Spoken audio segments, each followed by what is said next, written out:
اللي ورايا دي اشهر عماره سكنيه في حي الزمالك، عماره ليبان، واللي ساكن فيها فنانين كتير جدا زي شريهان وفاتن حمامه وليلى مراد ومحرم فؤاد، وكان ساكن فيها كمان انور وجدي وغيرهم كتير من الفنانين. حكايتها ايه بقى؟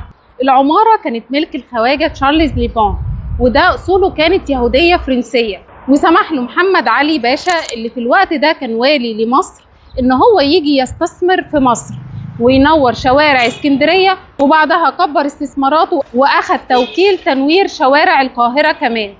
ومع تطور استثماراته اشترى العماره دي واتسمت باسمه عماره ليبان. بعد كده انتقلت ملكيه العماره للحكومه المصريه بعد تاميم ممتلكات الاجنبيه في مصر.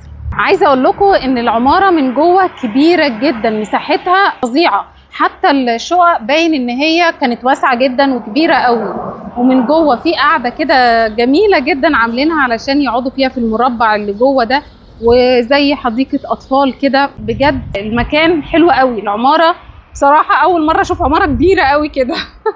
بس كده، دي كانت حكايه اشهر عماره سكنيه في حي الزمالك. لو عجبك الفيديو ما تنساش تعمل لايك وفولو وشير عشان غيرك يستفاد، واستنوني في الفيديو الجاي. انا ياسمين الجلال، باي باي.